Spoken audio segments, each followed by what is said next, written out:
Yo, yo, yo, yo, what's up all you burner stoners and potheads? This is Weedman 420 with the Weedman 420 Chronicles. How are all you vipers doing out there? Mrs. Weedman. Mr. Weedman. How the hell are you? Doing all right. I'm great.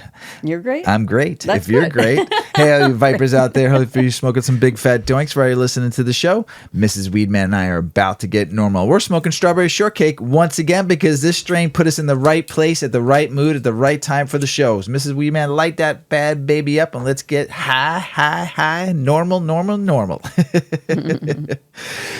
Man, we week 2 of watching White Lotus, and once again you fell asleep.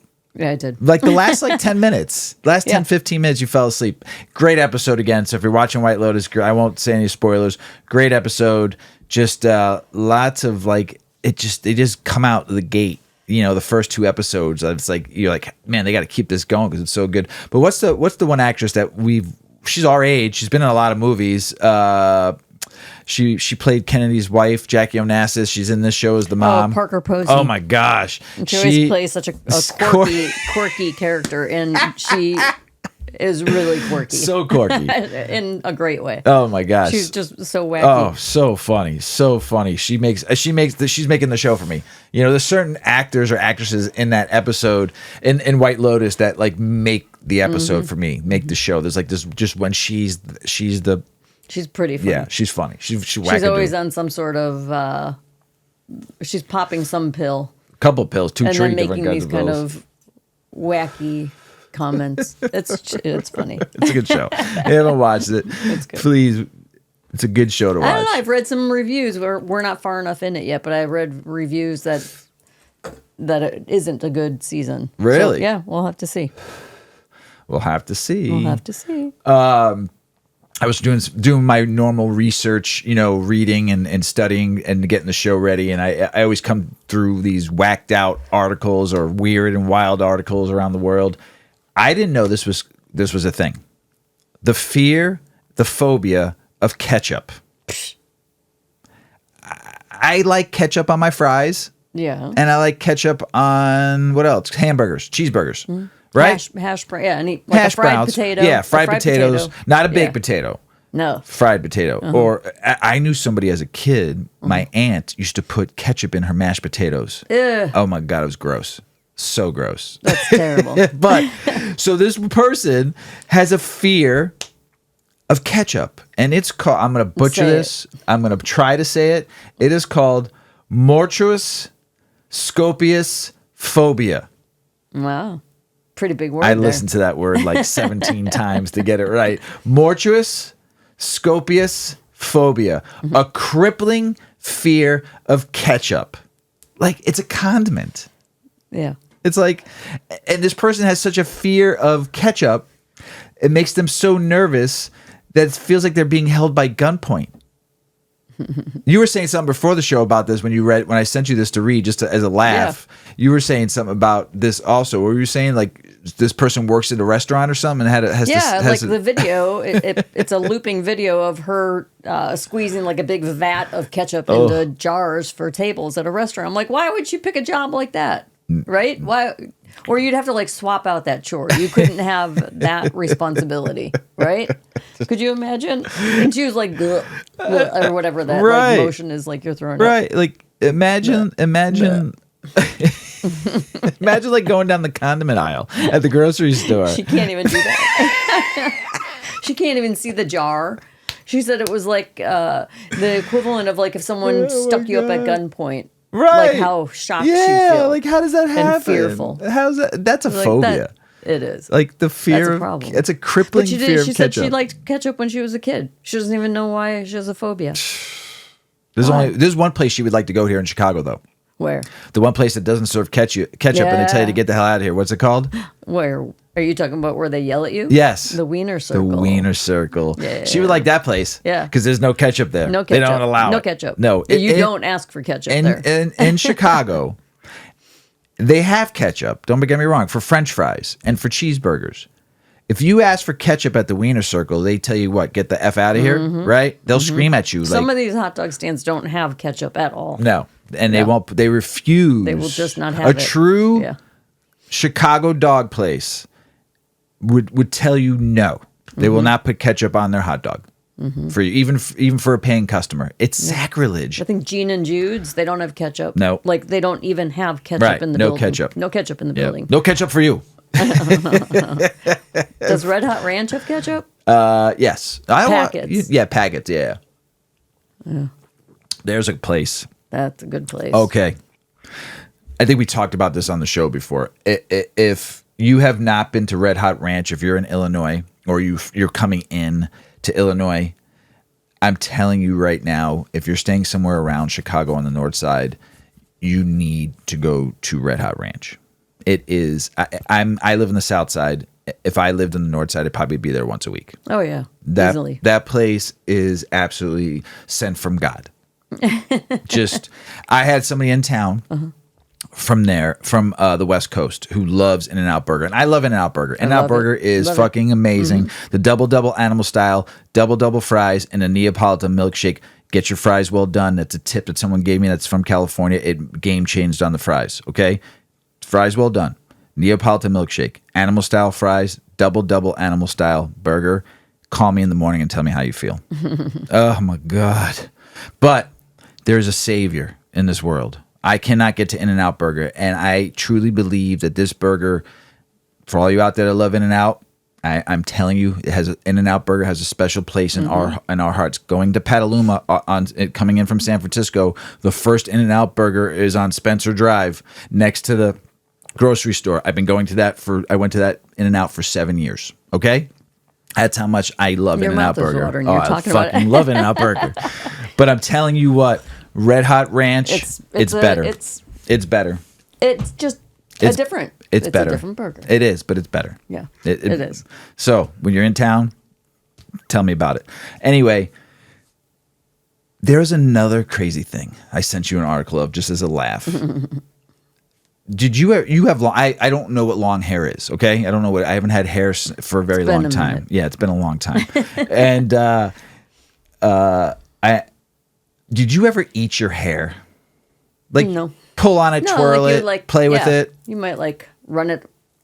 I think when you were a kid, you would run it through your mouth. You wouldn't eat it. Okay. You would just play with your hair. Play with your hair, right? And then you get in trouble for it. Right. Yeah, right. You're not supposed to put your hair in your mouth. Right. Why not? This woman still will be addicted to eating her own hair. Yes. Like pulling her hair out and sitting there and chomping on it. Like literally eating it. Chunks of it. They literally had to do emergency surgery. Yeah. She lost 15 pounds. She kept being nauseous. They couldn't figure out why. Yeah. And they pulled out 15 centimeters of a ball of hair. You said it was the size of what? You said you measured it. Like a 6-inch softball. Bigger than a grapefruit. Gosh. Could you imagine? Just impacted inside your bowels. Or your colon or your intestine, somewhere in there. I think it was in her intestines. It was in her digestive tract with a small tail of hair trailing into her intestines and a second 4-centimeter hairball. You said that they told me they found two in there, nestled deeper in the bowel. So a golf ball and a softball went for a walk in her system. It was just wadding up in there. I mean, she had to feel so sick. I mean, I looked at the pictures. Yeah, they showed pictures of this hairball. Cats eat their hair by accident because they're cleaning themselves, and they spit up a hairball. Right. Humans aren't made to spit up hairball. No, especially not the size of a fucking softball. Right. What do you do? We're not supposed to eat hair. It doesn't digest. It doesn't. I think it comes out if you ate hair and it actually made its way through, it would look just the same. You get a hanger too. Can't they find hair that's thousands of years old? I don't know. It just doesn't go anywhere. It doesn't go anywhere, right? Right. Unless you're me, and then it went it somewhere. Just stops. It went everywhere else in my body, but the top of my head. That's the craziest thing. Men that lose their hair on their head are so oftentimes hairy dudes. Neck down. It's you obviously have the ability to grow some hair somewhere, but not where I want it to grow. But I haven't had hair in so long, I don't even care anymore. Then maybe it goes up. No, something else would pop out, something somewhere. I don't know. They call this something, though. I had no idea. Rapunzel. Long name Rapunzel syndrome. Rapunzel syndrome. Because Rapunzel, let down your long hair. Or it should remember? say Rapunzel. Oh, I remember that her hair story. goes Yeah. down. It's a Brothers Grimm story, right? Yeah. Yeah. But here's the thing. This ain't Rapunzel, let down your hair. This is Rapunzel, stop eating your hair. Yeah. Because you got a big old wad of hair in your There's only pooper. been 88 known cases of this medically like recognized. But they have like they have an official name for it. Rapunzel syndrome. Don't eat your hair. Don't eat your Just don't. I love Strawberry Shortcake, by the way. It makes me happy. Mm-hmm. If any of you can ever get your hands on it somewhere from a home grower or a breeder or something, I suggest this strain. It's a very good sativa dominant. I'm fidgety. Yeah, it's like good. I can't sit yeah, still. Yeah, like you want to go rebound right now. Yeah, I need to go do my exercises. You ready to get the show started? I'm ready. Let's do this. I've been talking about on past episodes. I talked about purple weed. I talked about orange hairs. Doing more research to educate people. I'm going to talk about purple, blue, orange, pink weed, the color of the rainbow, and the weed rainbow, right? So, and what do the cannabis colors mean? I explained a little bit about purple weed. I'm going to go through purple weed again, just because there's more information about it. So when you pick up a nug of purple, blue, orange, or even pink cannabis, you might wonder, why does weed come in so many colors? Well, cannabis is various shades of green, many strains featuring striking hues that may look even more appealing. But is there a difference between green weed and purple weed? Do different colors mean different potency, flavors, or effects? In this guide, we'll dive into the science of cannabis colors, what affects them, and whether color really matters when choosing your bud. What causes cannabis to change color? 3 main factors of influence in color cannabis. Plant genetics. Some strains are naturally more colorful than others. Environmental conditions, temperature, light, pH levels can enhance or suppress color. Pigments in the plant. Different compounds given cannabis in unique hues. The most important natural pigments in cannabis include chlorophyll, the green pigment that dominates most plants. Anthocyanins, pigments responsible for purple, blue, and red hues. Carotenoids, pigments that create yellow, orange, and red shades. Let's break it down. 1, 2, 3, break. Green weed, caused by high chlorophyll levels. Common strains, sour diesel, OG Kush, and green crack. Big Earl and I were talking about green crack today. Ugh, it's on his menu. Most cannabis is some shade of green because chlorophyll is primary pigment in plants. Chlorophyll helps with photosynthesis, allowing plants to absorb the light and convert it into energy. Strains that stay bright green typically have high chlorophyll content, meaning they may have been grown in warmer temperatures or harvested early before the pigments can develop. Does green cannabis affect potency? No. Green cannabis is just as potent as any other colors. Potency depends on cannabinoid levels, THC, CBD, and other terpenes rather than color.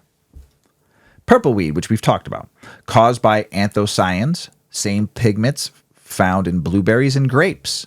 Common strains, Granddaddy Purp, Purple Haze, and Black Domina. There's many other strains, there's just 3.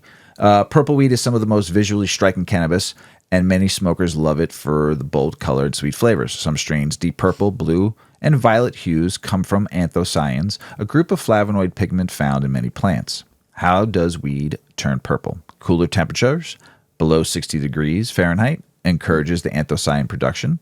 Lower chlorophyll levels in late-stage flowering allows the pigments to appear.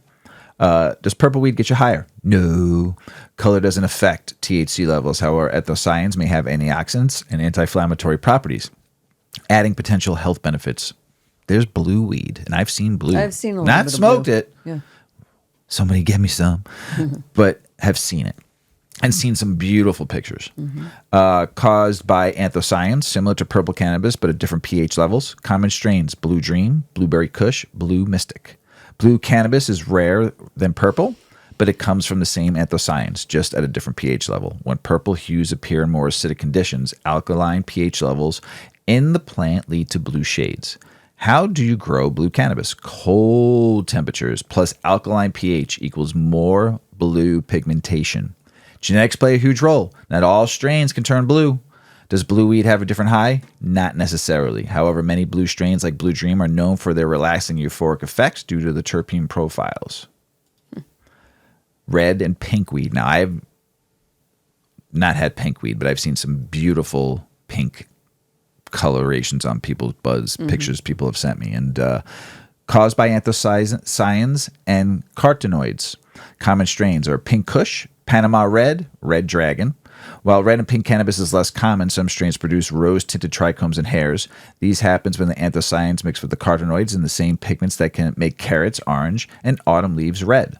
How does weed turn red or pink? Certain strains naturally produce pink pistils, hairs during flowering. UV light exposures can enhance red pigmentation. As plants mature, some strains develop pinkish trichomes. Is pink or red weed stronger? Not necessarily, but many pink or red strains, like Pink Kush, are known for their relaxing, body-heavy effects. Orange and yellow weed, caused by carotenoids, same pigments found in carrots and autumn leaves. Common strains, Tangy, Golden Goat, Orange Bud. Orange and yellow cannabis strains stand out due to their high carotenoid levels, would develop in the chlorophyll breakdown. Why does some weed turn orange or yellow? Warm temperatures, intense light can boost carotenoid production. Genetics play a role, though. Some strains naturally developing orange pistils, hairs. Does orange weed taste different? Yes.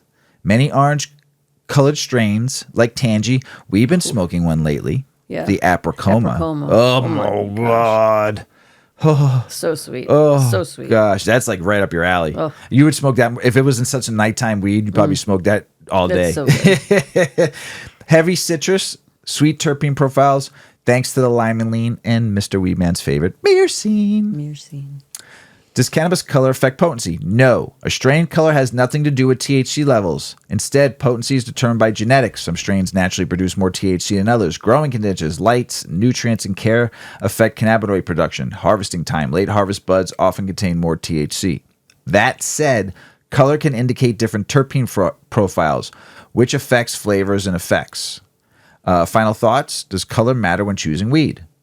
While color doesn't directly impact potency, it can give clues about flavors, growing conditions, and terpene profiles. Don't also forget, too, when it comes to flavor, there's flavorants, flavonoids, and esters, too. The smell, the flavor. There's so much going on in the plant we've talked about on prior episodes. So it's not just terpenes anymore.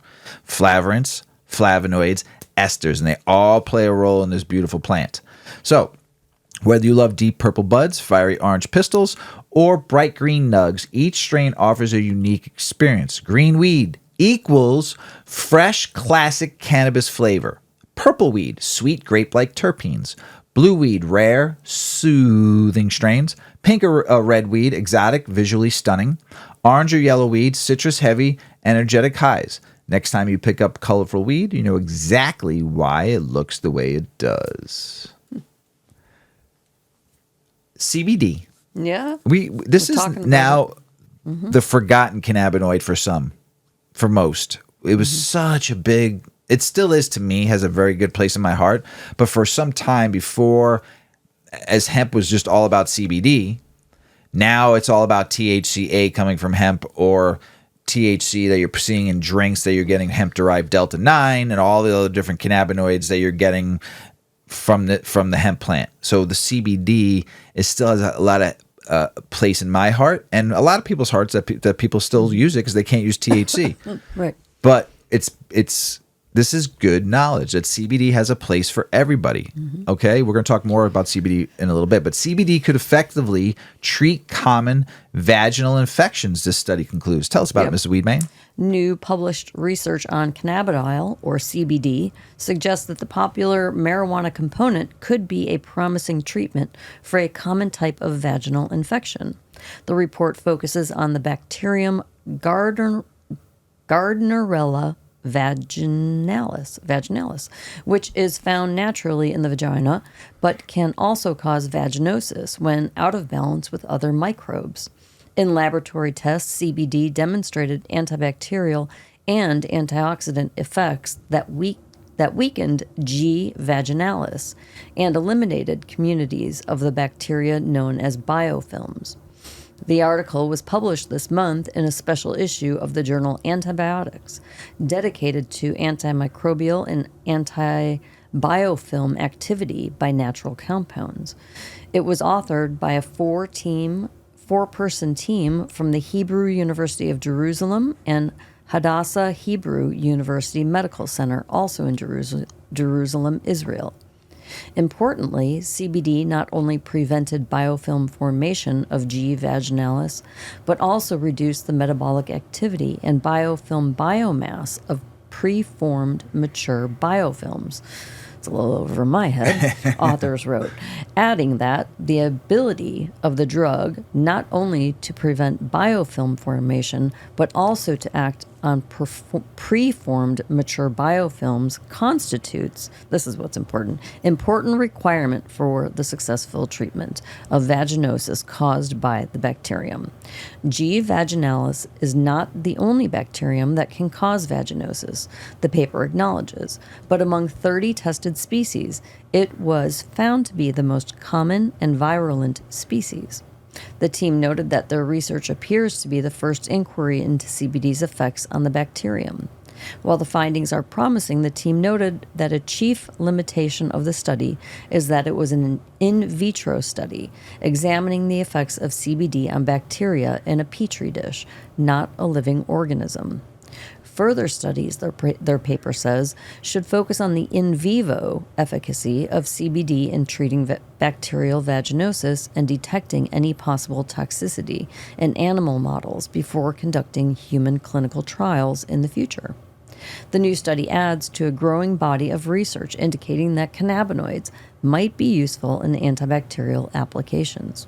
A report by researchers at universities in India and Thailand looked specifically at how cannabis oil can reduce so-called reactive oxygen species during the healing of wounds. Those chemicals play a crucial role in wound development by causing cell and tissue damage, it explains. Additionally, the antibacterial and analgesic properties of cannabis contribute to reducing the microbial load and minimizing the complications associated with chronic wounds, authors of the study wrote, thereby enhancing the overall healing efficacy. Months earlier, a separate review said that the complex interaction between phytocannabinoids and biological systems offers hope for novel treatment approaches, laying the groundwork for a new era of innovation in cannabis-based medicines. It specifically noted that compounds such as CBG and CBN appear to have antibacterial effects, and said that antimicrobial and anti-inflammatory properties make them valuable candidates for combating antibiotic resistance and modulating inflammatory pathways. So, we'll watch for more to come. Love it. CBD. People say this weed sucks. And here's why they're wrong. There's no question that many cannabis consumers are shopping by one main metric: potency. From the outside looking in, it makes sense. People want the most bang for their buck and assume the higher THC equals better than. Those of us with the cannabis industry know that potency is not an indicator of quality, but there's a side debate raging on low potency pot, specifically CBD weed. When the CBD craze hit in the mid-2010s, it seemed like everyone was on the bandwagon. Special editions of health-centric magazines highlighting the wonders of CBD oil hit the newsstands across the country. CBD skincare products, coffee, and even pillowcases were everywhere. The hemp floodgates opened even further when the 2018 Farm Bill legalized CBD nationwide. But the excitement soon wore off when it discovered CBD can only be chemically converted into intoxicating compounds like Delta-8 and HHC.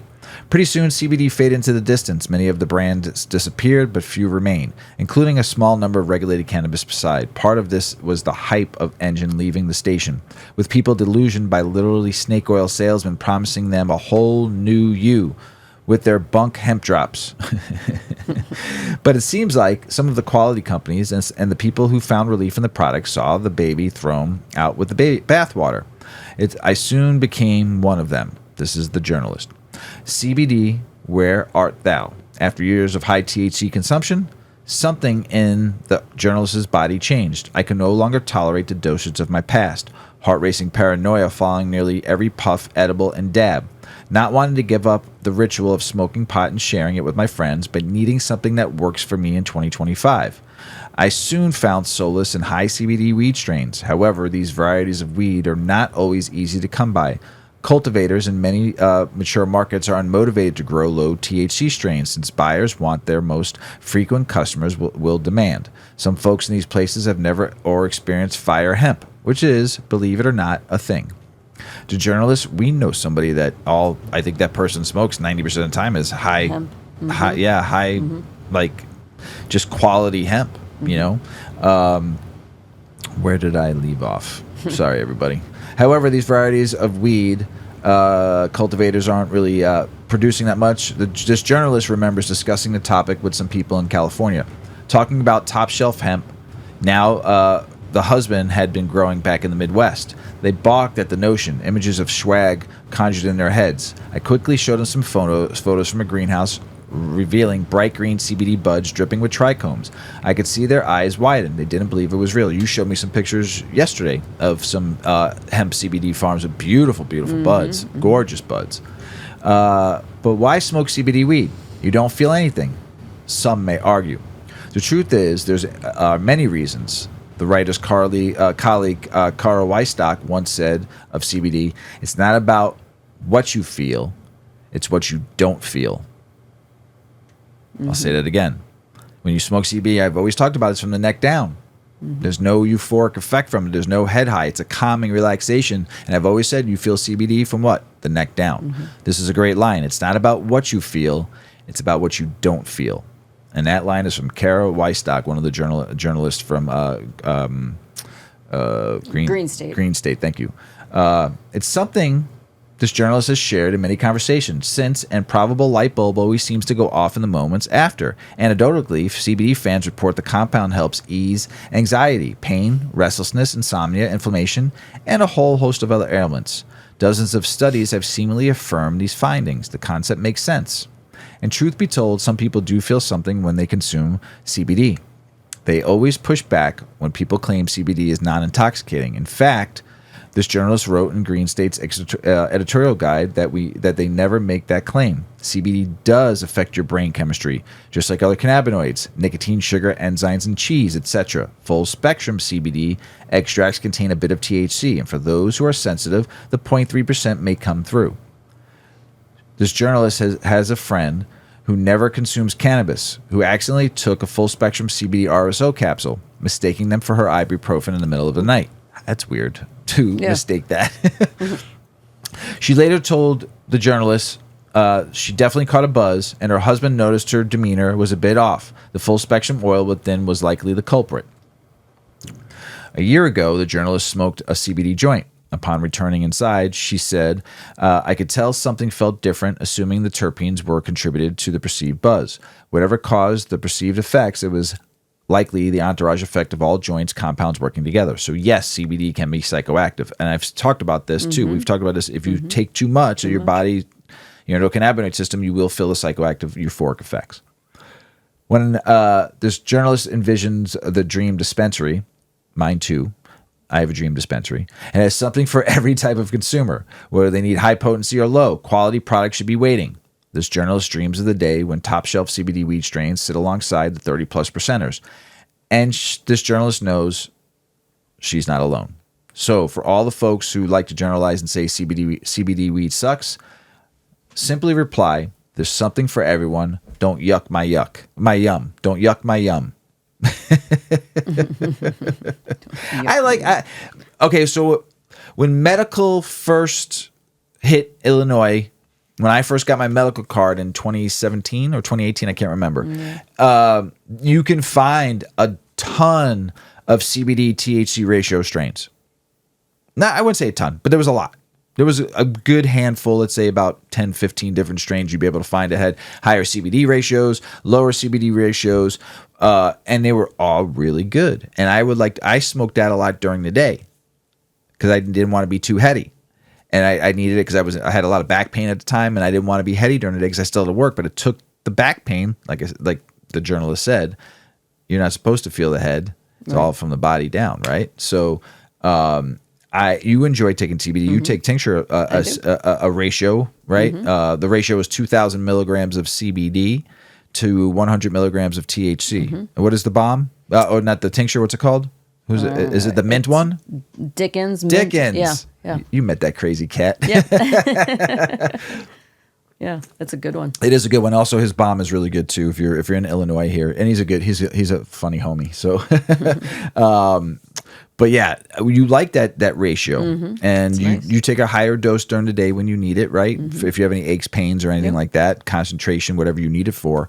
And I just do it to keep my endocannabinoid system balanced. There you go. Just to keep it active. Yeah, look at you.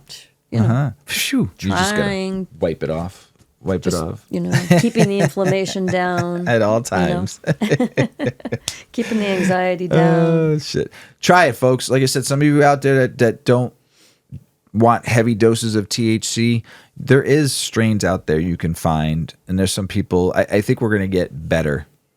I think the foolishness of just keep on producing one thing is not going to be too much longer here. I think there's going to be a lot of newbies that we fuck up as a community by thinking they can hang. I give you a perfect example. We have a friend that came over the house one night, was boozing, liked to drink, and then was not a big smoker, wanted to smoke. I'm like, you've been boozing a little bit, I can handle it. That person slept on our hammock. I'm just going to go over there and lay down for a minute. And that person told us it was the best sleep. Yeah, he woke up at like 6 a.m. and left. Went home. Great. But yeah, wasn't used to a higher 22%. Right. Probably could have used like an 8% or a 7% or especially, a CB. And hadn't smoked in a long enough time that having that high THC after having a few beers was just too much. And I warned him, like, don't take more than one hit. Yeah. I can handle it. Every tough guy has his day when you sleep on my hammock. It wasn't the first or the last. Not at all. What are you going to do? Just go take a nap. I don't care. I'll wake you up in the morning, or you wake up and have some breakfast with us and coffee. I don't give a fuck. When the curtains are open, we're open for business. Coffee's ready. So yes, CBD is very helpful for people that are just introducing their bodies to flower. So, mix it up a little bit. Variety is the spice of life. Breakthrough cannabis therapy could relieve global threat. Tell us about it, Mrs. Weedman. Yep. Bacteria resistant to treatment is a global health threat. Superbugs spread quickly in medical settings and are difficult to treat. The bacteria proliferate contagious diseases like staph infection that adapt to medicines, forcing doctors to be constantly seeking new options, like cannabis. Antimicrobial properties are always present in lists of potential cannabis effects, but few have explored this potential until now. Andira Pharmaceuticals, a cannabinoid-focused biopharmaceutical company, recently announced the arrival of a topical medication combining the power of marijuana with silver, the current go-to treatment. Silvanex utilizes silver in a 3-part formulation alongside CBC and CBG. The topical product is designed to be used in wound care products, medical catheters, textiles, and consumer health products to reduce infections. Silvanex is a game changer for modern infection control, Andira President and CEO Dr. Dana Lambert said in a press release. Its dual action capabilities position it as a broad-spectrum preventative agent, offering much-needed protection against all types of dangerous AMR infections. A 2019 report indicated that antimicrobial-resistant infections could be responsible for 10 million deaths by 2050. These superbugs spread most commonly through surgical site infections, with an infection rate as high as 1 in 4 patients for certain surgeries. The company is confident that their combination of silver and cannabinoids is 800% more effective than conventional pharmaceutical technologies. The company is developing multiple treatments with this breakthrough. These developments mark a new realm for cannabis pharmaceuticals and treatment for antimicrobial infections. Cannabis research continues to develop a mosaic of understanding around its therapeutic possibilities. Silvanex is not only a breakthrough for doctors treating infections, but it also serves as a reminder that there is a treasure trove of things to learn about marijuana. A treasure trove. I love it. I wonder, like colloidal silver. That's what I was thinking. Yeah, I wonder if that's what they're talking about. Yeah. Because next thing you know, we're going to have a whole population of blue people because people are going to. Colloidal silver is a therapeutic. It's a natural medicine. It's just it's silver.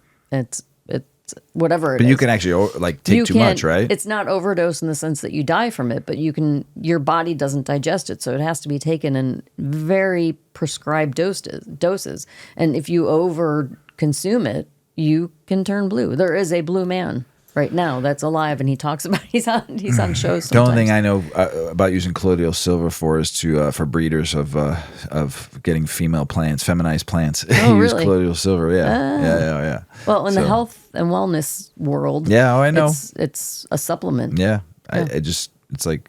And I don't take it. I don't know. I don't know if I want to turn blue. I don't like the thought of anything being put in my body that I'm knowingly not going to process and digest. Right. Yeah, kind of like mercury. Yeah. Yeah, can't digest that either. Lead. Yeah. Yeah. Oof. Nope. No Thanks. bueno. Cannabis use in older patients associated with improved quality of life, lower demand for prescription drugs. The two fastest growing segments in the cannabis industry is 55 and above and Gen Z women. Telling you. Pretty cool. Pretty good. Yeah. The use of medical cannabis products by qualified patients ages 50 and older is associated with reduced need for prescription medications and significant health-related quality of life improvements, according to data published in the scientific journal Cannabis. Canadian investors assessed medical cannabis use patterns and its effects on health outcomes in a cohort of 200 older patients, average age 67. Study participants primarily suffered from chronic pain-related conditions. Patients' health data was collected as baseline and again at 3 months and 6 months. Most patients in the study consumed orally administered cannabis products containing significant percentages of CBD. Researchers reported most patients experienced clinically significant improvements in pain, sleep, and quality of life, and reductions in co-medications, including pain medications, antidepressants, and sleep aids. No serious adverse effects were reported. Yay. Us 50 and up, baby. Taking it. To the best of the knowledge, the present report describes one of the largest longitudinal study of authorized older medical cannabis patients to date. The study authors conclude the results of the multi-site prospective study of medical cannabis patients ages 50 years and older indicate that cannabis may be relatively safe and effective treatment for chronic pain, sleep disturbances, and other conditions associated with aging, leading to subsequent reduction in prescription drug use and healthcare costs, as well as significant improvements in quality of life. I love that part. Quality of life. When you hear the word cannabis equals quality of life. The findings are consistent with those equal several of the studies similarly reporting quality of life improvements and reduced prescription drugs among older cannabis consumers. Commenting on the latest study, Deputy Director Paul Armentano from NORML, there is a growing body of evidence showing that cannabis can provide health-related quality of life improvements in older adults. Many older adults struggle with pain, anxiety, restless sleep, and other conditions for which cannabis products often mitigate. Many older adults are also well aware of the litany of serious adverse side effects associated with available prescription drugs like opioids or sleep aids, and they recognize the role medical cannabis can play as a potential safer alternative. The self-reported use of cannabis by older adults or seniors has grown significantly in recent years. The percentage of all U.S. adults ages 65 and over who reported using cannabis within the past year has doubled in recent years to 4.2%. An increasing percentage of older adults are turning to the use of cannabis exclusively for therapeutic process. Nearly 20% of those U.S. adults ages 50 and older who report consuming cannabis within the past year define the use as medicinal. I would definitely, there's a lot of the reason why I use it, right? You too? An increasing body of scientific data shows that the use of cannabis by older adults is associated with improvements in the overall quality of life. We collected surveys from individuals aged 60 and older enrolled in the Illinois Medical Cannabis Patient Program. Veterans were more likely to use cannabis for mental health conditions. Veterans also reported desirable health outcomes of cannabis use for pain, sleep quality, health conditions, and quality of life. All veterans should be able to get free cannabis. Just my opinion. Just there should be a program. Cannabis used by older subjects is associated with the greater rates of physical activity. Data was obtained from 25 to 26 National Health and Nutrition Examination Survey. A total of 2,092 patients ages 28 through 59, 48.8% female, had accelerometer measured sedentary behavior, light physical activity, and moderate to vigorous physical activity. Participants were classified as light, moderate, frequent, or non-current cannabis users, depending on how often they used cannabis in the previous 30 days. Frequent cannabis users engaged in more physical activity than non-current users. Findings tend to be stronger among adults 40 and those who did not smoke cigarettes. The findings do not support the mainstream perception of cannabis users as a living sedentary lifestyles. Yeah, I mean, it's great. 50 and up. All right. Yep. This is a big one. Yeah. Especially for the cannabis users that have been using weed and smoking weed for a very long time. I know somebody that just doesn't get high anymore. And that person still smokes constantly and just doesn't get high. I'm like, have you ever get high? He goes, I just don't really know anymore if I'm high or not anymore. It's just always high. I'm with this person a lot. Yeah. From the time this person drops his children off at school, gets back home, till I think the time he's in bed, I don't think he's never not smoking. That's how he rolls. That's how he rolls. But that's his medicine. It keeps him straight and narrow at all times, you know? So, but there is a point where your tolerance, there's some signs, right? Well, is there some fixes too to those signs? Yep. Tell us about Miss Weedman. Cannabis tolerance refers to the body's ability to adapt to regular cannabis consumption, leading to a diminished effect over time. This happens when the endocannabinoid system becomes less responsive to THC, the psychoactive compound in cannabis. The human brain contains CB1 receptors, which THC binds to, producing effects like euphoria, relaxation, and altered perception.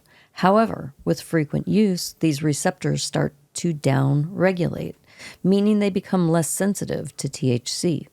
As a result, users may find that they need to consume larger amounts of cannabis to achieve the same effects they once experienced with a smaller dose.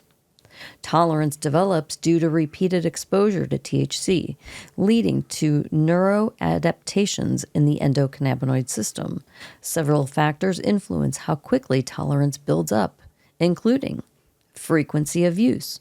Daily cannabis users are more likely to develop tolerance compared to occasional users. Dosage. Consuming high doses of THC accelerates tolerance development. Consumption method. Inhalation, like smoking and vaping, that delivers THC more rapidly than edibles, leading to a quicker buildup of tolerance. Individual biology, genetics, metabolism, and body composition affect how quickly someone develops a tolerance. Now that we understand how cannabis tolerance forms, let's explore the signs that indicate that your tolerance might be too high. Here are 5 signs that your tolerance is too high. 1. You need more cannabis to feel the same effects. One of the most obvious signs of increased tolerance is that your usual dose no longer provides the same level of euphoria, relaxation, or pain relief. If you used to feel the desired effects after a single joint, but now need 2 or 3 to achieve the same sensation, your body has built up a tolerance. 2. The high feels short-lived. Another telltale sign of high tolerance is that the effects wear off much faster than before. Initially, a cannabis high might last for several hours, but over time you may find that it dissipates quickly, sometimes within 30 to 45 minutes. I'm noticing 2. Yeah. Number 2 for me. 2? Yeah. This rapid fade can lead users to consume more frequently, reinforcing the tolerance cycle. 3. You no longer experience the euphoric high. Cannabis has a range of effects, including euphoria, creativity, and deep relaxation. However, some of these pleasurable sensations may diminish when tolerance builds up. Instead of feeling uplifted and happy, you might only experience mild relaxation, or in some cases, no noticeable effects at all. This phenomenon occurs because THC's impact on CB1 receptors weakens over time, making it harder for users to achieve the same cerebral high that they once enjoyed. 4. You rely on stronger strains or concentrates. If you've transitioned from regular cannabis flower to high-potency strains, concentrates, or dabs just to feel something, your tolerance is likely too high. While experimenting with more potent products can be enjoyable for some users, relying on them solely because regular cannabis no longer works is a sign that your body has adapted to THC. This may also increase your risk of experiencing side effects like paranoia, anxiety, or dependency. 5. You experience withdrawal symptoms when taking a break. When cannabis tolerance becomes excessive, stopping or cutting back may result in mild withdrawal symptoms, including irritability, insomnia, loss of appetite, mood swings, restlessness. These symptoms typically appear within 24 to 48 hours after stopping cannabis and can last up to 2 weeks depending on the individual. If you struggle to take a break without experiencing discomfort, it might be time to reset your tolerance. So now let's talk about how you can lower your tolerance.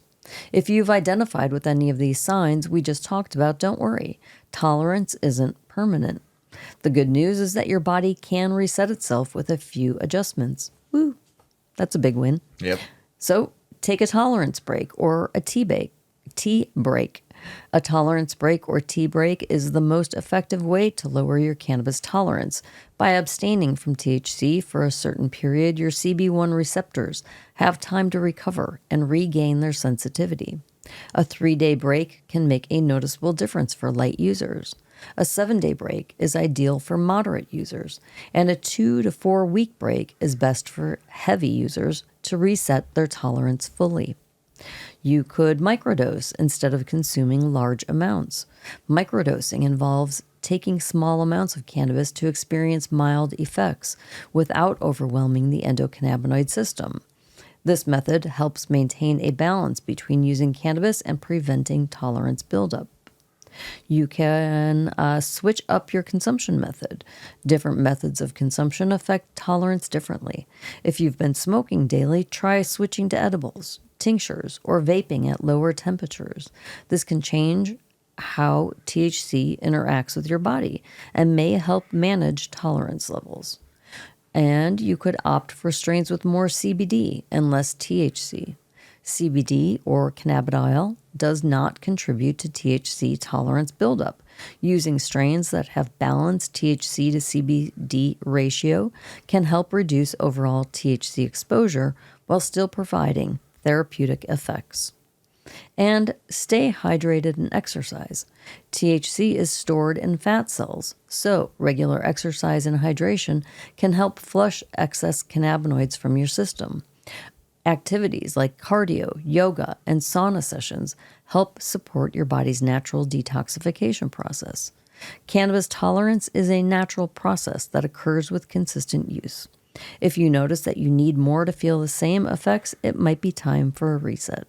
The good news is that by taking simple steps like a tolerance break, microdosing, or switching to a lower THC strain, you can regain your sensitivity to THC and enhance your overall cannabis experience.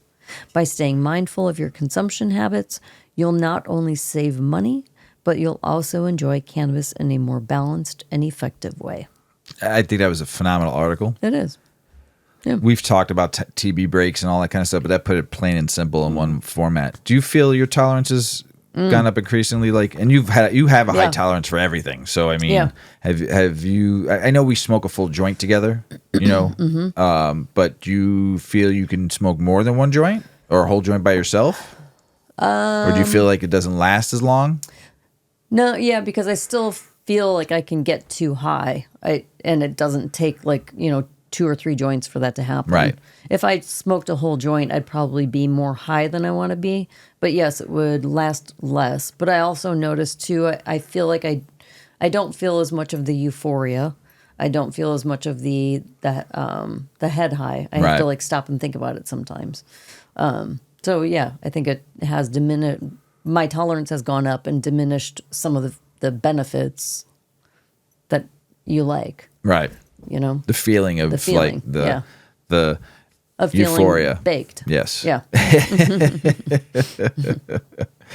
Oh man. I usually I take like a 1-day smoke break. I'll still eat an edible, but taking a week off and just doing edibles and tinctures for a week probably might be a good way just to. And I scaled back because I was really I had really increased my intake because I was just dealing with so much joint pain, and that has not been as consistent or intense. So I've scaled back, and I've really even scaled back some of my CBD use. You know, I'm not dosing all day long. So I think that's helping my tolerance from over increase. I still can't do a 50 milligram edible. No, I wouldn't even take a different 20. Yeah, I'm comfortable at a 15 probably now. Yeah. We used to be a 5-er. Yeah. But I still feel a certain 5 edibles. I can feel just a little bit. Yeah, you're not getting the full. You kind of forget about it, and then you're like, oh, that's why I feel like edible. That. Yeah. I do on a Monday night. I might not smoke at all. I'll just do an edible sometimes here and there. Just to give the lungs a break. But I could probably. It's been a while since I took a week off. Yeah. It's been a very long time. I don't even think I've ever done a week off in the last 10 years. No. Even during COVID. But I think because we don't smoke 24 hours a day. Yeah. I'm an evening smoker. Yeah. I don't, unless it's a weekend, Friday, Saturday, Sunday, I'm off work, then I'll smoke during the day. But usually Monday through Friday, it's usually 6 o'clock is when I usually start smoking, after work and my day's done. So yeah, I don't know how my tolerance, I still can't take a 20 milligram edible, but smoking wise, I can probably smoke a half a joint or even almost a full joint now, and a gram or half gram. A half gram by myself easily now, and but the high I'm finding doesn't last quite as long. It's probably an hour. It used to be 3 hours where I felt great. Yeah. Now that peak, the good feeling. Right. You're still stoned, and your body's still real. You're feeling the effects of the weed, but not the intense effects. Yes. That's very short. Yeah, that's short-lived. But yeah, I'm still even keeled high, but I'm not high. Right. there's levels. There's I'm there. There's high, and there's I'm really baked. I can't see so good. Yeah, that's your line. Oh man, political, state, and business news. Thanks for the education, by the way, too, on that. I think that teaches a lot of people about tolerance and stuff. I think we don't talk about it enough, because a lot of people are just getting into it going, what the fuck do I need a tolerance break for? Right. So thanks for the education. Political, state, and business news. Complete failure. I've had this article for about a week and a half now. I missed it on the last show. I didn't have time to add it. I could add it to the show. So California pot industry hits another grim milestone. The largest market in the country just can't get their act together. California's legal cannabis industry is facing significant challenges with the number of inactive and surrendered licenses now exceeding active ones. As of February 2025, there are 10,828 inactive or surrendered cannabis licenses compared to 8,514 active ones, marking a troubling trend 7 years after legalization. Industry experts attributed this decline to several factors. Regulatory challenges. The complex and costly regulatory framework has made it difficult for many businesses to remain operational. That's California as a whole. They're just businesses in general. They have how many licenses for dispensaries? I think overall businesses. Okay. Competition from illicit market. Unlicensed cannabis operators continue to undercut legal businesses by offering products at lower prices, exaggerating the struggles of licensed operators. That's a tough word. That is a tough word. I'm not going to try it. It's okay. I think it's exasperating. Exasperating. Thank you. I had to sound it out. But listen, you also forget that there's home grow too in California. Taxes are stupid, and people are just going to get frustrated after a while. And especially if weed is not what it once was, too, prices and all that shit, just you go find it where it's better, or you just go to the farmers markets and find people. You go to your friends who grow. I mean, It's not that hard. And here's the biggest thing. High taxes and fees. Upcoming tax increases. Just why? Why? When is it enough? And potential hikes in licensing fees. When is it enough? Are expected to further strain businesses, potentially driving them out of legal market and back into the illicit sector. I don't fuck you in your illicit. Traditional market. There's black market, which we know, totally like garbage, pesticides, mold. It don't matter. Just that's black market bullshit. Traditional market is the legacy people, the G's, the OGs. And when I mean OG, I mean ocean grown. These challenges have led to widespread closures and consolidations within the industry, raising concerns about the future viability of California's legal cannabis market. Top health lawyer thinks marijuana is dangerous and genetically engineered hard drug. President Donald Trump has nominated Mike Stewart, a former U.S. attorney and current West Virginia senator, to serve the general counsel of the U.S. Department of Health and Human Services. Stewart has expressed strong opposition to cannabis, referring to it as a dangerous and genetically engineered hard drug.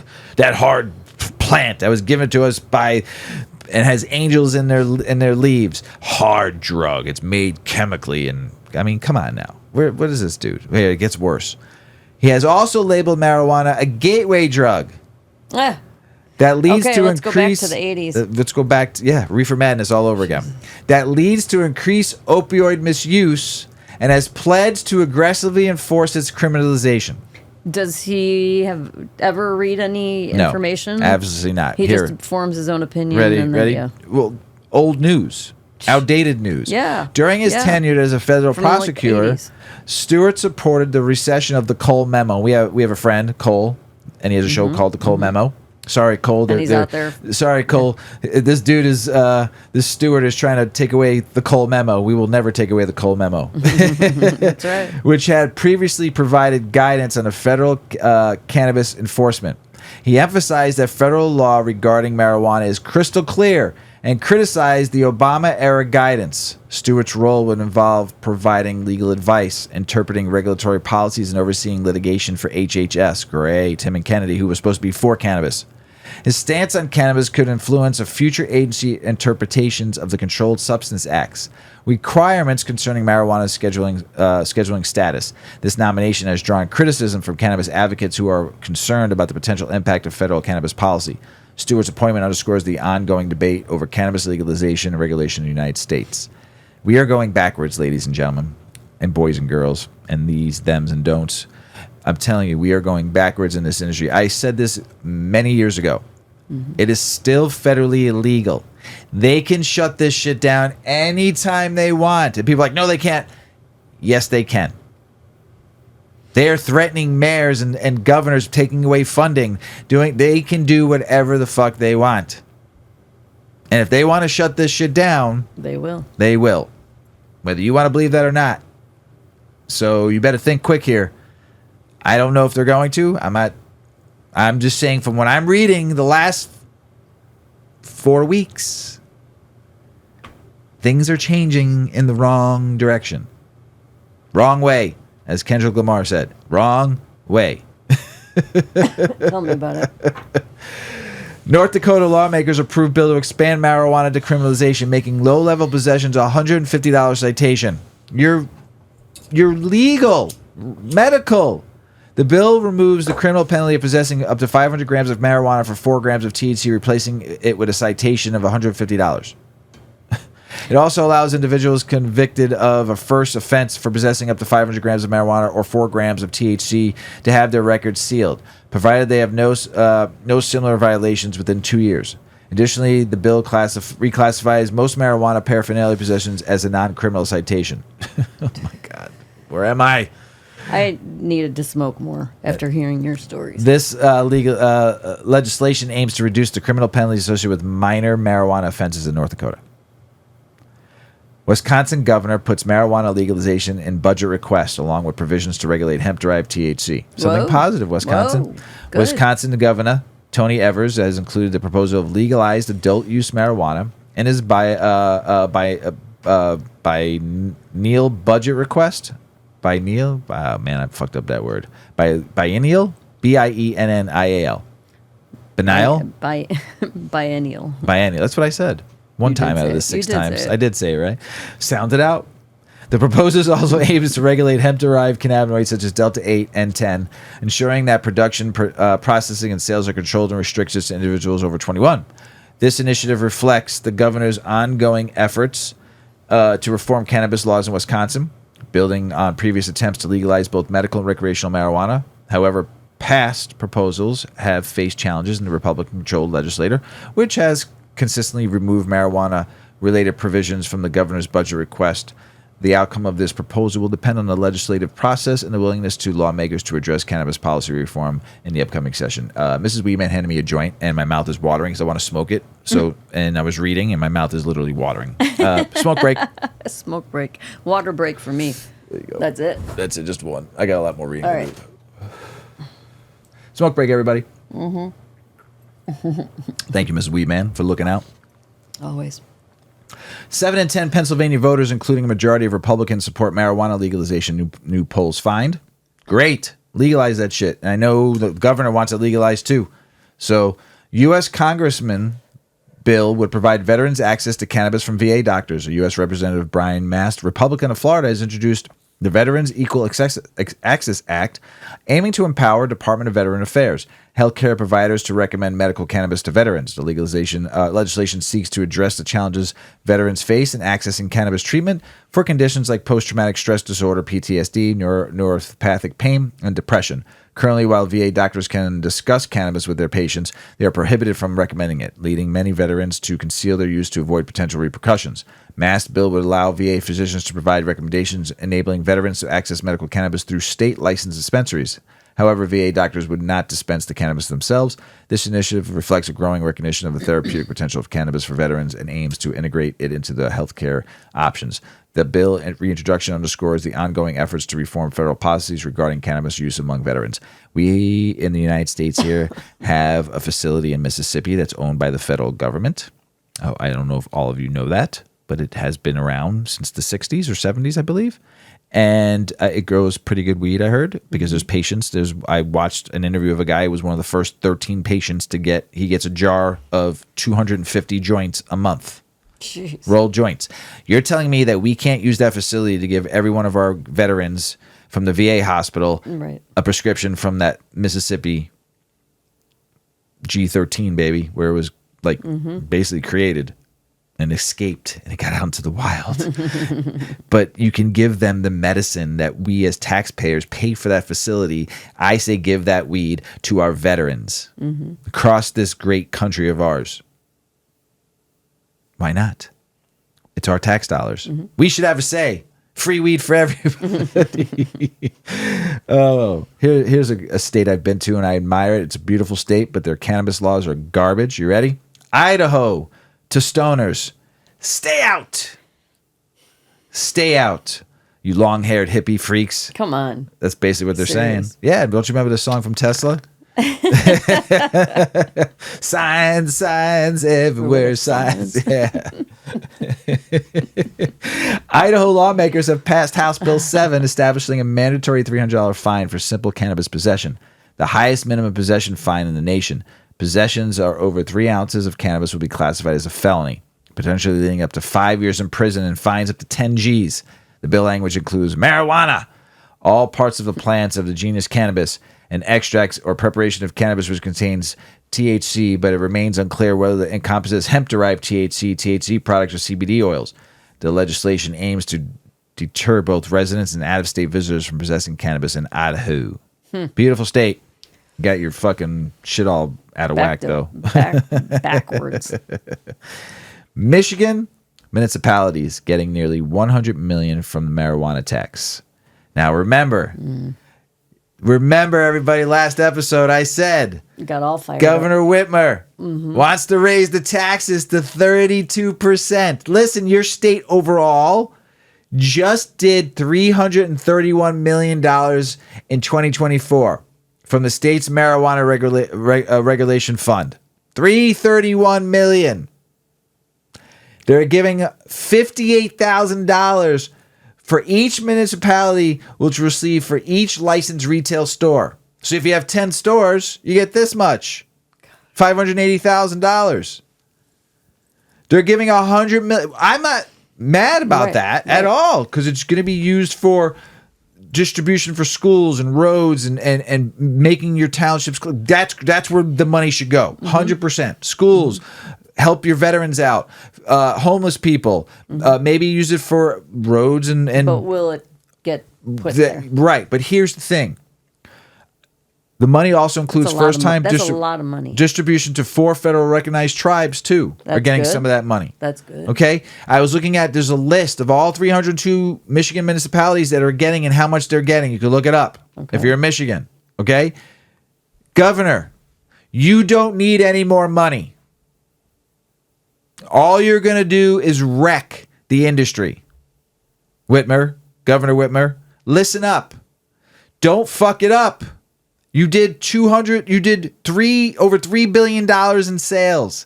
You earned 10% of that, $331 million. You don't need any more money from the cannabis community. You are getting enough from us. All of Illinois, you're getting way too much. And then misspending it. Right. You give it to police, which listen, hey, they get their taxpayer dollars from the other stuff. That should be used for mentally ill, PTSD, veterans, free weed for under people that can't afford it, programs to help in schools, the communities that were all fucked up because of the war on drugs. The war on drugs. Oh my gosh, the families that and we're giving it to state troopers on how to learn to detect the smell of weed in someone's car. Yeah, I'm telling you right now, Michigan. If I was to consider, if I was a voter in Michigan, I'd be up someone's fucking rear end. Beating some butt. Absolutely ridiculous. Absolutely ridiculous. You don't need any more money. Taxes for cannabis shouldn't be over 10%. Shouldn't be over 10%. Medical shouldn't be over 2%. You have to pay tax. I'm not arguing with that at all. Stop using cannabis as your bankroll. It's fucking making me very angry. I hate it. I hate more than anything that the governments get to use this plant. When they crucified us and crucified the communities in the underground for so long. This is absolutely horseshit. That we had to go and poor communities had to hide their usage, got arrested, got beat up by cops just for smoking a plant, and now you're using it for your bankroll. Oh man. It's like the veins in the side of my head popping out yet. I just feel them. It just angers me so much. You don't need any more. It just, folks out there, listen to me when I tell you this. They're going to tax the shit out of you because it's the only thing in their states making money right now. And bringing in, there's no other industry that's being taxed this bad. None. Not even casinos, right? No. And casinos get taxed pretty bad. Cigarettes get taxed really bad. The lottery isn't even taxed. Right. Your government's, we could see it in the federal government right now, how much waste and spending goes on. Okay? Whether you believe it or not, I don't care. I'm telling you, in the states, they're wasting that money on stupid shit.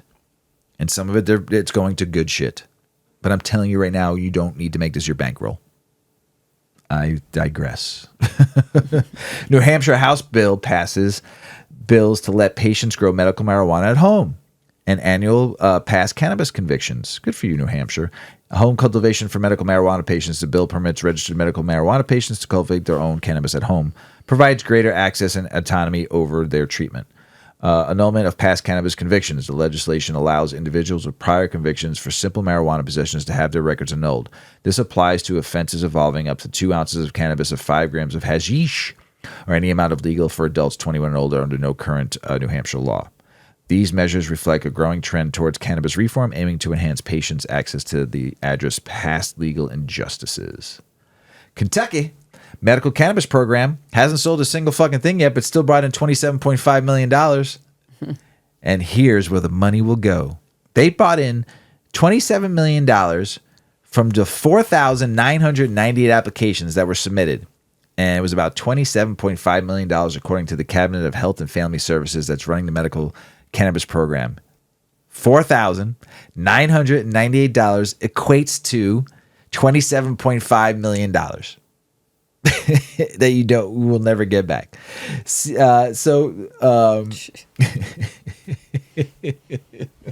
No other industry does this. None. Not even to get a fucking liquor license. You don't get your ass taxed. And we do. We take it. We've just bent over. just bending over. It's just ridiculous. It's so bad. Oh my gosh. $27 million according to the Cabinet for Health and Family Services that's running the medical cannabis program in the CHFS state. The funds will go towards staffing and IT systems. It would be more than enough to initially set up any capital outlays. $27.5 million is enough for just implementing some computer system. You need 27 and staffing. I think an investigation needs to get involved right now. I think you need Doge right now, looking at where that money's going to go. Oh my gosh. Y'all done need some preparation H or something after that one? Is it legal to smoke a joint while ice fishing in Minnesota? Inquiring minds want to know. Yeah. Interesting, right? In Minnesota, smoking or vaporizing cannabis is legal in many public outdoor spaces, but with certain restrictions. Local ordinances dictate whether public cannabis use is allowed, meaning cities or communities can ban it. If no local law prohibits it, it's generally legal to smoke on public land, like a lake. However, smoking near children is illegal on federal lands. Just remember, you can't smoke on federal lands. Such as national parks remain off limits due to the cannabis being federally illegal. The Minnesota DNR initially sought to regulate state parks, but it hasn't been a significant issue so far. And if you're ice fishing, you should be able to see your breath, right? Yeah. So would they know that you were smoking? The smell. Say it came from a skunk. A dead fish. Dead fish over there. Look over there. And run. As you slip on the ice while you're trying Fall to in the hole. Frozen.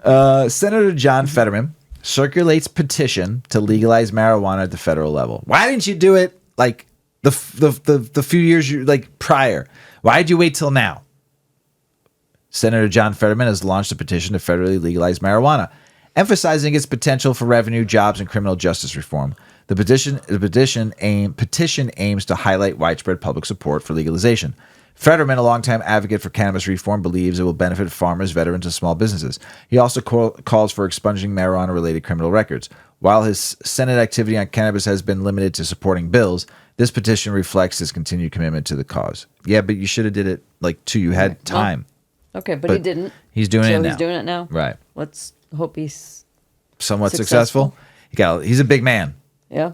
Yeah, he wears some power. I like him because he doesn't play the norm. He wears hoodies and fucking gym shorts to the fucking state capitol. Oh yeah. Instead of wearing suits. Oh, I saw that guy. Yeah. Yeah, he's a big dude. He don't take no shit. Yeah. But we'll see. We'll see how this it's just a petition. And he was like a fireman, right? I don't remember, but yeah, I think he beat out Dr. Oz. I know that. Yeah. That's what I like about it. He was a way underdog. Mm-hmm. And he came up and just like won. A regular person, not a politician. Yeah. Weed right. prices. Yeah. Do they get you stressed? Well, you don't have to worry about it. I don't know. Do they stress you out? No, because I grow it. So it doesn't stress me out at all unless my plant fucks up or something. Right. But I don't get stressed out. Plus, I have good friends, too. Really, really good friends out there. I have five. Sharing. Yeah. Really good friends out there that really love giving Mr. Weedman weed. And that's Big Earl, Igneous, Midwest Terps, Ralph Wiley, and God rest his soul in peace and power, 3 Trees. You know, those 5 right there are like the go-to. I see them often. I search out their phenos, and I just, there's other people I've given us strains, but I don't see them all the time, and I appreciate all the free weed we've gotten for people to smoke on the show. Thank you so much. But those are my 5 guys.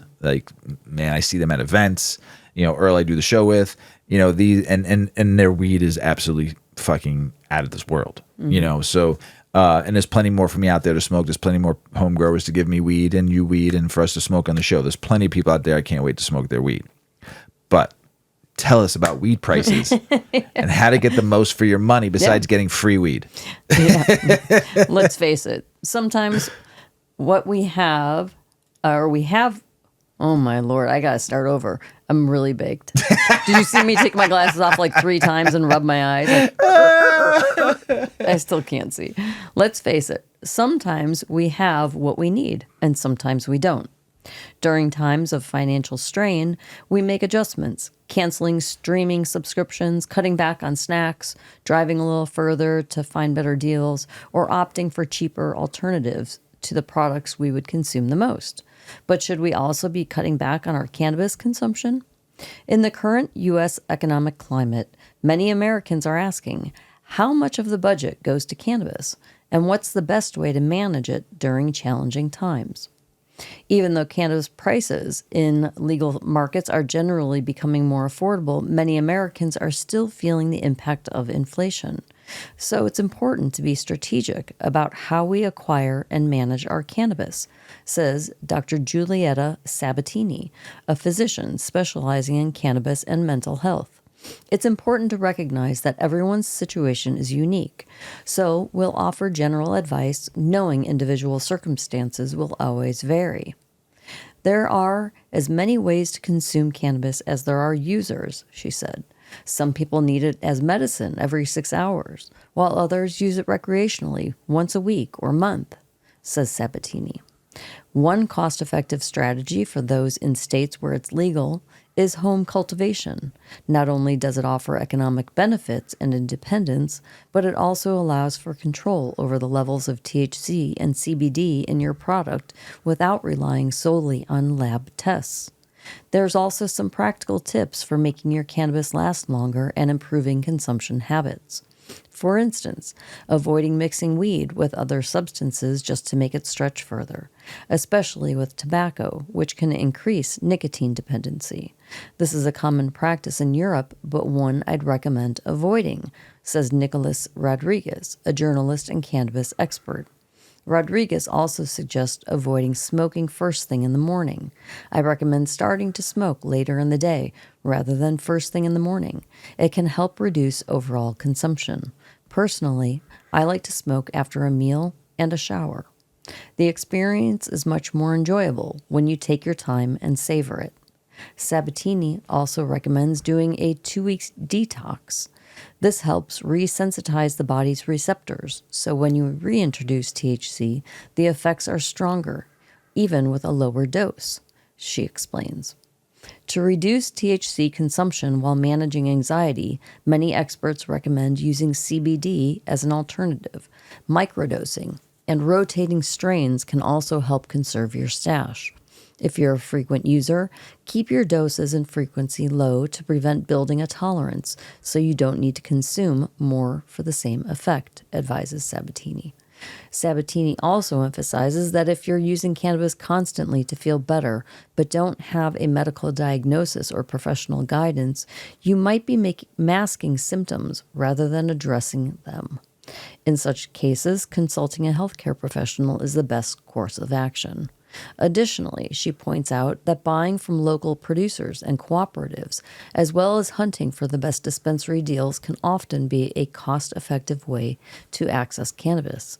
Many dispensaries often offer loyalty programs, bulk buying discounts, and special promotions that can make legal cannabis more affordable. And here's another tip. If you're growing at home, don't throw away all of the small trimmings from your plants. These can be used for making edibles and other cannabis products. As the saying goes, every little bit counts when times are tough. Yep. I will tell you this, though. Find yourself a good home grower in your neighborhood, caregiver grower. Nothing wrong with dispensary weed, but sometimes you might not have enough money for a $50 eighth with tax, and sometimes more, depending on what state you're in. But find yourself a good home grower. I've tried so much great home grow and caregiver grow in doing this show the last 6 years. It'll be 6 years, and met so many people at events and have smoked some fire home grow, caregiver grow, and I can't name everybody. I apologize, but I want to say thank you. I have not had a bad strain from any home grower, caregiver grower, even craft grower too, let's just say. And I want to thank you all out there. If I don't mention you, just listen to the episode I smoked a strain on. I mentioned you a lot. Because we smoked a lot of weed. And it'll be 6 years. 420 this year will be our 6-year anniversary. And we've smoked a lot of weed and a lot of different strains. I mean, we've smoked some same strains twice here, like some fan favorites, but we've smoked a lot of different strains. Yeah. And we are about to hit our 250 episode. So just think how many. It's at least 250 strains. Yes, we've smoked. Yeah, give or take. Yeah, give or take. Probably let's just say 225. No more than that. I would say like 230. 230, 232, whatever Plus it takes. Plus the Grow Hour has 75 episodes. 75 episodes on that. I've smoked probably different strains. Yeah. Yeah. I mean, I've smoked a lot of different weed. Yeah. And a lot of different growers. And thank you all from the bottom of our hearts and our lungs and our heads and all the tingles we get in our toes from all the great weed we've enjoyed in almost 6 years of doing the show. I mean, it's just amazing. And thank you for giving to the cause. That's crazy when you think about it, that we've sampled and then like all of the additional samples that we have had when we're out in the, we've probably had me personally, 400, just 500 let's just say in 6 years. Yeah, because I've been smoking weed for a very long time. Yeah. But just in the 6 years we've been doing probably Weedman 420 Chronicles and 8 decades. I would say maybe close to 400. 400 different strains. Yeah, that's a lot. God, I wish we journaled it. I wish we would have fucking kept track. Well, we do have a journal. Every show. Yeah, we do. We do. That's good. I wish we would have a journal of everything else, So, but yeah, so like I said, from the bottom of our hearts, from the top of our lungs to the tickle on our toes, from all the great strains we've tried, we love you. Thank you, everybody. We appreciate you out there. International news. Argentina to revoke all medical marijuana cultivation permits. Why? Argentina government plans to revoke all medical marijuana cultivation permits, citing irregulations in the system.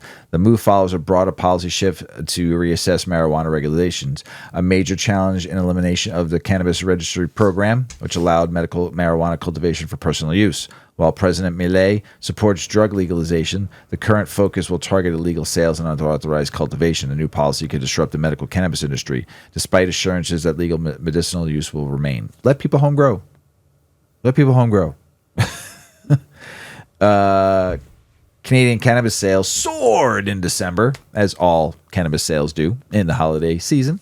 Statistics Canada released December retail sales for the country, with cannabis sales increasing from the November levels up 10% to a record 499.7 million. That's the whole country 1 month. Australian medicinal cannabis company looks to set up kiosk in New Zealand stores. Australian medical cannabis companies plans to introduce kiosk in New Zealand stores to facilitate patient access to its products. The kiosk aimed to streamline the prescription process, allowing patients to consult with healthcare professionals and obtain prescriptions on site. This initiative seeks to enhance the availability of convenience of medicinal cannabis for New Zealand patients.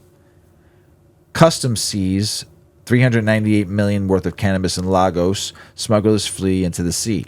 The Nigeria Customs Service, Western Marine Command, has intercepted a massive shipment of cannabis sativa worth $398 million in Lagos, dealing the significant blow to the drug smuggling operations along the nation's waterways. Costa Rica approves medical cannabis sales in major healthcare shift. Go Costa Rica. Guess we're retiring. Costa Rica has approved regulations for sale of medicinal cannabis, allowing prescriptions for products made from psychoactive cannabis in pharmacies. This follows the 2022 legalization of medical cannabis use, but with limited progress until now. A new framework is expected to boost the economy, creating jobs and opportunities in pharmaceutical and research sectors. Patients will have access to a wide range of cannabis-based products such as flowers, oils, and edibles. High Court to hear a case of whether cannabis ban in Namibia is unconstitutional. A Namibian High Court will hear arguments in 2025 on whether the country's cannabis ban is unconstitutional. Plaintiffs led by ganja users of Namibia argue that the ban is outdated, harmful, and rooted in past discriminatory agendas. They seek to remove cannabis from the 1971 law criminalizing its use. The government defends the law, noting that the review of cannabis laws is underway. Any question is court's jurisdiction over such legislative matters. Here's another country that's about to fuck it all up. What will Germany's election outcome mean for the nation's cannabis industry? They just passed it, legalized it. Ready, going to go back to the wrong way. Following the recent German elections, conservative leader Friedrich Merz' victory may lead to a slowdown or the reversal of the country's cannabis reforms. Merz has previously criticized policies allowing adults to possess up to 25 grams of cannabis and cultivate 3 plants per household, attributing them to an increase in drug-related crime. Oh, come on. Come on. Now I'm going to go grow my own weed, and then I'm going to go rob somebody. Yeah. I'm gonna go rob somebody for money so I can go buy weed. They're gonna be drug dealers with their 2 plants. Yeah. They're gonna be. Yep. Despite these concerns, Nicholas Korpanius, CEO of Bloomwell Group, suggests that significant policy reversal is unlikely due to the urgency of forming a new government. The new administration is expected to place by Easter, which is 4/20, by the way, a potential coalition between Merz and Christian Democratic Union and the Defense Social Democratic Party. In the meantime, Germany's cannabis industry continues to evolve with opportunities for both domestic and international operations. The market remains robust, and the companies are encouraged to explore potential partnerships and investment in the sector. I wouldn't, at least for fucking 6 months. I would wait and then be very patient to see what happens. I know there's a lot of money involved, a lot of importing going in right now from Canada and other companies. I don't think their medical is going to go anywhere. Right. But for recreational right now, I'll be a little standoffish on what I'm going to do with my money right now if I'm in Germany. I would kind of just slow it up a little bit, wait 30 days, 90 days maybe, just to see what happens. Medical's not going anywhere. Just step back. Be patient. Patience sometimes is a virtue, right, Mrs. Weedman? That's right. New York always does it right? Their flamboyant cannabis brands strut their stuff in New York Fashion Week. Yeah. Tell us about it, Ms. Weedman.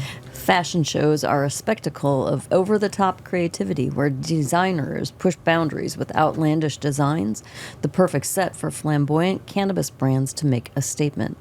At New York Fashion Week 2025, 2 standout brands, Pinks and Flamer, turned heads with their signature pink and red pre-rolls, blending cannabis culture with fashion and self-expression. Fronted by passionate founders whose values and personalities are the face of their brands, they celebrate and advocate for LGBTQI+ pride, civil rights, and social change, encouraging people to be unapologetic about who they are or what they stand for. At just 25 years old, Ali Bianco, the founder of Pinks, is a fearless creative with a lust for life, making waves not only as a cannabis entrepreneur, but also as a singer, songwriter, and pianist. Last year, she released her debut album, Hush Money Talks. I'm baked. I'm so sorry. Showcasing her artistic range beyond cannabis. And that's why I laughed at you, because you were stumbling over your words as I was lighting the joint, and that's why I said no. And deciding to get even more baked. So, excuse me. So, last year, she released her debut album, Hush Money Talks, showcasing her artistic range beyond cannabis. Her can-do spirit, flair for high fashion, and girly pop persona are at the heart of Pink's brand, making it as bold and expressive as she is. Bianco's connection to cannabis goes back to high school, where she first developed a deep appreciation for weed strains while also dealing in an upscale New Jersey suburb. When launching Pinks, she carefully selected pink runts and pink mimosa, both wrapped in rose petals, for an added touch of elegance. Every design detail of her product line reflects her vision, from the glass-tipped rose petals, pre-rolls in cute pink cases, to the flower packaged in soft velvet bags, and to their wood rolling tray styled like a jewelry box, complete with a built-in mirror. Describing her brand as Canna Couture, Bianco explains, there's an elegance in rolling up, lighting up, and fully embracing the moment. Pinks isn't just another pre-roll, it's a canna culture experience. Flamer is a pre-roll brand born out of New York City's queer community, where smoking and sharing a joint is a big part of the culture. It's founded by 3 activists who have marched, demonstrated, and organized events to stand up for diverse causes. Cannabis and the LGBTQI plus rights movement has long been intertwined from the AIDS crisis of the 80s and 90s, when cannabis provided relief to patients, to modern-day advocacy for social justice. The Flamer ethos is about being incredibly inclusive of everyone and allowing unapologetic self-expression. For New York Fashion Week 2025, Flamer took an unconventional marketing approach, positioning its red pre-roll as a fashion statement rather than just a product. They focused on infiltrating fashion's most exclusive after-parties. Their strategy? Get their signature pre-rolls into the hands of fashion insiders, stylists, and cultural influencers, people who shape trends and conversations. Co-founder Matthias Alvial, a noted nightlife photographer, leveraged his industry connections to gain access to high-profile soirees, where the Flamer team and their brand ambassadors blanketed events, flaunting their red pre-rolls. As a queer-owned brand, Flamer thrives on self-expression, making its presence at Fashion Week a natural fit. With cannabis culture and fashion intersecting in bold new ways, brands like Pinks and Flamer prove that cannabis is more than just a product. It's a lifestyle, a statement, and a form of self-expression. New York Fashion Week 2025 showcased that today's cannabis brands are evolving beyond dispensary shelves, integrating into high fashion, nightlife, and cultural movements. As the industry continues to break stigmas, expect to see more cannabis brands embracing the runway, the red carpet, and the world of luxury fashion, because style and self-expression go hand in hand with lighting up. There you go. There you go. There it is. It's now fashioned. Like, it's cool. Mainstream New York. Yeah. WWE, there's a wrestler that was getting interviewed. Mission, Michin, confirms that marijuana is no longer a banned substance in the WWE. During an interview, discussed various topics, including marijuana use in professional wrestling. She revealed that WWE has become more accepting of its use. A few years prior, it was removed from the banned substance list. She said because it's marijuana more legal in places, they've kind of accepted it. So before that marijuana used to be on the drugs list, and they took it off a couple of years ago. The decision follows an ongoing trend of people and companies being more open to the benefits marijuana can bring to people, from pain relief to mental health. It's good to see WWE is open to the benefits of marijuana and lets its talent make its decision whether they want to use it or not. Yes. Because wrestlers, whether you listen, we know there's scripts in wrestling. Who wins, who loses. But I've been to wrestling matches. They're professionals. They learn how to make falls. Let me tell you something. You get punched, slapped in the chest, backhanded by one of those guys, that fucking shit hurts. Yeah. You're gonna be red. They're not out there trying to break bones, and they're man, if you landed on your head getting pile drive, you break your neck. They're trained professionals, and it's entertainment. But those guys get hurt. They get broken bones. Beat up their bodies. Oh my God. If you see Hulk Hogan now, or any wrestlers have been doing it, like Hulk Hogan's 72 years old, and he's been wrestling since he was in his 20s. Bad knees, he was 6'5" or 6 foot, he was 6'7". I think so. At one time. 302 pounds. He was a beast. 302 pounds, 6'7". He is now 6'1". I don't know what he weighs anymore, but 6'1". He's had like multiple surgeries on his body, back, knees, everything. The punishment they take, The Undertaker lost half of his cheekbone, shattered in a wrestling match. An amazing wrestler. If you look at all these guys that have been doing it, Ric Flair, one of the greatest wrestlers of all time. Woo! Just wrestling. He's 80, almost 76 years old. Who's that guy? That's John Cena. You can't see me. It's the only one I know. About to retire, by the way. I know. When you do the woo, I saw him in my head. Man. I know the Ric white Flair, hair, greatest the of all hair. time. But I'm just saying, these guys shiny put their jackets. bodies through, and for them, a lot of them got addicted to painkillers and drugs, heavy drugs. A lot of them died. Their bodies were beat up. Hulk Hogan, a lot of these guys now, Ric Flair, they all have the cannabis brands, CBD brands, all that stuff, because it helps them. It helps them. A lot of them don't drink it. A lot of them drink. A lot of them were heavy drinkers. Yeah. heavy drinkers, and now a lot of them are off of drinking, and they strictly just use weed. It's amazing. what it can do for them. So I'm glad that it's more openly used now in the WWE. I think it's fucking awesome. Great. So good stuff. I'm pretty stoned. I'm really Yeah. Forgot to do the 8 Decades commercial. So before we go, everybody, check out 8decades.com for all your cannabis accessory needs. Check out 8decades.com. Mrs. Weedman's Baby. Free shipping for first-time buyers, right? And while you're there, check out the Weedman 420 swag. There We've got it is. hoodies. We have T-shirts, totes, things. Good stuff. Nice. Check It's out. all high quality. Yep. Check it out. Check out at 8decades.com and support a local small business owner like Mrs. Weedman and Mr. Weedman. We appreciate you. Ms. Weedman, Mr. Weedman, you got anything else to say? have a great week, everybody. Spring is on its way. Oh, it was beautiful today. 58 degrees. In Chicago. Yes. People were out in jorts and Dago tees already and Crocs already. I knew it. I was like walking Yuki. I'm like, oh my God, it's the last week of February and you get a nice day and look at it. 58 degrees. Well, it went from negative, Last 30 week, with the wind chill. You're talking and it was 58 degrees today. So you're talking about almost 100 degrees, like an 80 degree swing or some shit. In 7 days. Crazy. Welcome to Chicago, ladies and gentlemen, Yes. Illinois. So, everybody out there in the world, thank you for listening to the show. We appreciate it. We love you out there. As Paulie always says, smoke smart. Puff, puff, and away. Puff, puff, pass. Check out our cannabis lifestyle brand online at 8decades.com. Our custom smokes and accessories are perfect for your coffee table, bedroom nightstand, or kitchen counter. They're designed for you to show them off. The Canna community is also loving our hemp and cotton blend t-shirts, sweatshirts, scarves, and hats, finished off with our 8 Decades logo. We've got some awesome long-lasting goods that will be your favorite for years to come.